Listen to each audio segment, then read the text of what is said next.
Ending the emphasis on a combat mission will allow the phased redeployment of our forces from Iraq beginning within the next 4 to 6 months. They won't be able to continue. They won't be able to do the deployment. They won't have the equipment. They don't have the training, and they won't be able to do the work. There's no question in my mind. We have analyzed this, and we have come to the conclusion it can't be done. Now, I believe myself that the Secretary of State, Secretary of Defense, and you have to make your own decision as to what the President knows, that this war is lost and that the surge is not accomplishing anything as indicated by the extreme violence. Vic is here. Vic, ladies and gentlemen, pay attention to the man. He's on leave from Iraq. He's going back in 2 days. Hi, Vic. Good morning, sir. How are you? Yes, sir. I'm doing fine. I really appreciate you taking my call. I got about 14 days at home, and I tried to stay away from the news and whatnot. And when I don't blame you a bit. Yeah. Last 4 days, I found out why. I am very upset about the amount of things that were put into the bill. The pork barrel spending, the idea that they want to bring home the troops, and the point I'm trying to make is they want to bring home troops from set a timeline to bring us home from this war. This is my second tour of it. I got 21 months in the sandbox, sir. What I would actually like to see is I would like to finish my job. We were given a very clear and defined mission, and that was to finish after the war was declared over, to set up a government which could sustain itself, defend itself, and run itself by itself. Now, I don't know how you can make that any plainer. I'm a Sergeant First Class. I currently go between Baghdad and Anbar Province. We do clearance sweeps. We work with the Iraqi troops themselves. It's some of the worst duty you can do. These Iraqi troops are some of the best troops you can work with. They stand up. They fight. They are not getting in the last 4 days anything in the news that I have seen about these troops. 9 members of my unit I have carried off in a black bag that I've zipped up. I refuse to believe that I am going to have to come home and say that all of that was for nothing. It is not right that I cannot set that country up and finish that job. Well, I'm a Ranger. Yeah. I do not fail. I have never failed at anything.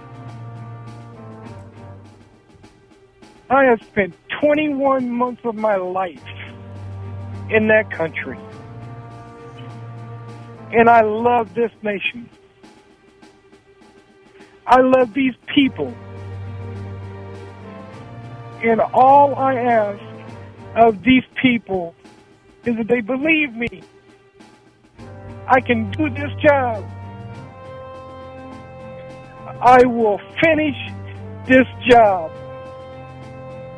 I will set that country up.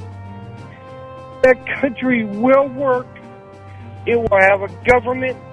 It will have an army. And by God, if I have to die to do it, it will function on its own.